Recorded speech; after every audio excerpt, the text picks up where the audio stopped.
Boa tarde, pessoal. Tudo bom com vocês? Beleza? Espero que todo mundo esteja com bastante saúde, tá bom? Hoje eu vou falar para vocês sobre a sociedade medieval. A sociedade medieval, naquela época, ela era hierarquizada e a mobilidade social era praticamente inexistente. Primeiro, vocês sabem o que é uma sociedade hierarquizada? Bom, a sociedade hierarquizada é aquela uma onde existe as quatro camadas, ou seja, tem a base, né, que no caso aí seriam os servos, né, a base, os escravos, os servos. Depois, acima, estavam os nobres, que nos nobres inclui tanto os senhores feudais, né, como algumas pessoas de posses, né, os ricos. E acima deles estava o clero. E por cima do clero estava o rei. Bom, diante disso, a gente pode observar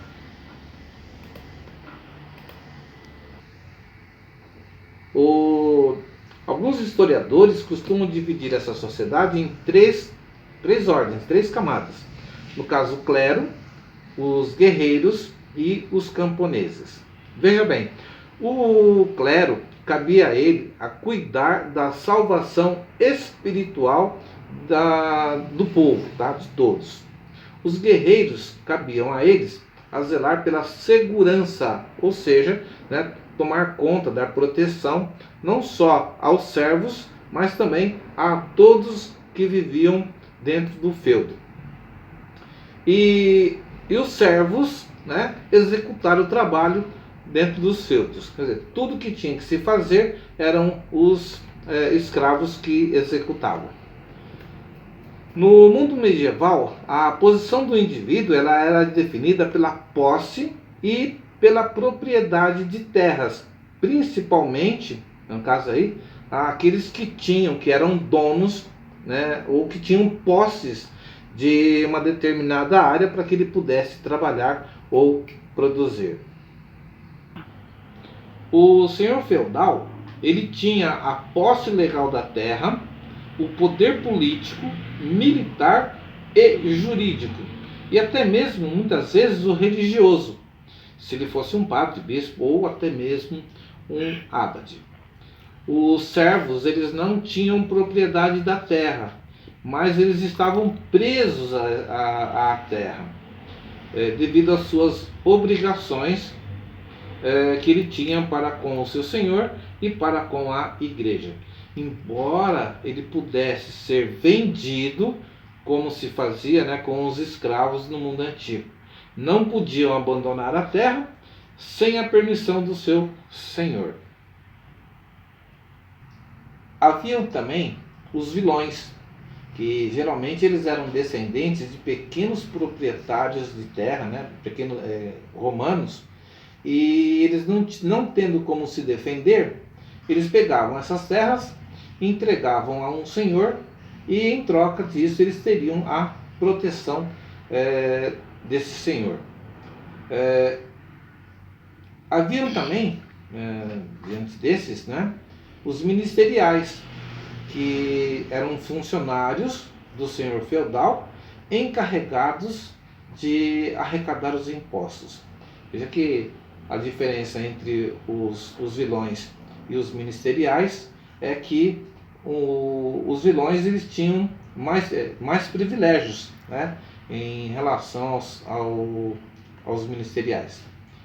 Depois nós temos os servos, que são os trabalhadores da terra. Os servos eles eram obrigados a trabalhar durante 3 dias por semana para o seu senhor. Ou seja, eles tinham que executar atividades nas terras do senhor ou até mesmo na propriedade do senhor. Depois, daquilo que ele produzia nas suas terras, ele tinha que entregar também parte da produção para o senhor feudal, que era para pagar impostos. O trabalho nas terras era prioritário. Ele tinha que ser preparado, semeado, ceifado, né? E depois do cuidado da terra, ele tinha que cuidar da terra depois de cuidar da terra do Senhor, é que ele passaria a cuidar das terras dele. E ele tinha que dedicar um tempo maior para a produção, no caso, nas plantações. O limite de todas essas regras entre o senhor feudal e o servo era bem definida. Diante dessas obrigações, o servo também tinha que pagar alguns impostos, por exemplo, a talha, a corvéia e a banalidade. Talha é o imposto pago pela produção no manso servil.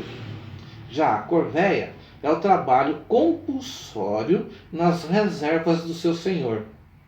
E a banalidade é o imposto pago por ter que usar as instalações ou até mesmo pertences, máquinas ou ferramentas que fossem, né, do seu senhor. Forno, moinho, qualquer outra coisa que ele tivesse que usar, ele teria que pagar com a sua produção. Agora vamos falar dos cavaleiros. Os cavaleiros, eles eram nobres que se dedicavam à guerra. A lealdade ao seu senhor e a coragem representavam as principais virtudes de um cavaleiro. O jovem, para se tornar um cavaleiro, ele precisava ter um cavalo e uma espada. No início era assim: um cavalo e uma espada, ele se tornava então um cavaleiro. E em troca do serviço militar a um senhor, o cavaleiro recebia seu feudo, né, onde ele erguia uma fortaleza. Mas isso foi logo, né, vai indo, ele acaba essa fase, né, de apenas ter um cavalo. Ele tem que estar preparado para a guerra. O jovem nobre, ele iniciava a aprendizagem com 7 anos de idade, ou seja, a criança, quando ele tinha 7 anos, ele já estava propício, né, ou no caso, ele era obrigado, né, obrigado a...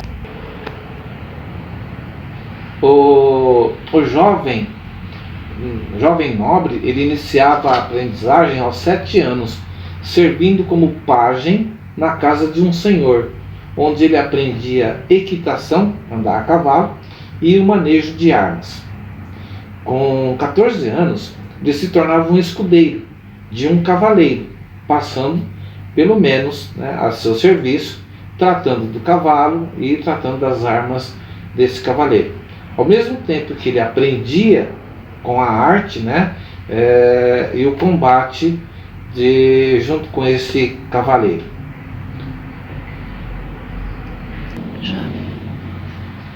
Devido ao baixo crescimento populacional, resultava o elevado número de mortes, pois a média de vida naquela época não ultrapassava uns 40 anos de idade.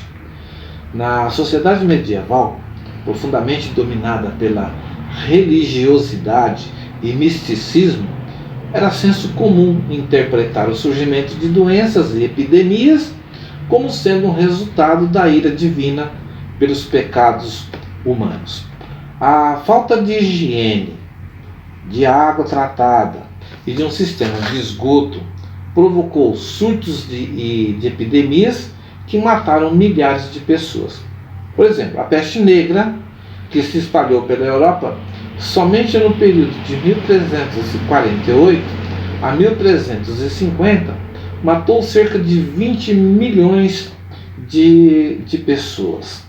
Além da peste, nessa época, outras doenças provocaram altos índices de mortalidade, como a tuberculose, a sífilis e infecções generalizadas provocadas pela falta de asepsia, tratamento, né, limpeza das feridas. Bastante limitada, no caso, servir, né,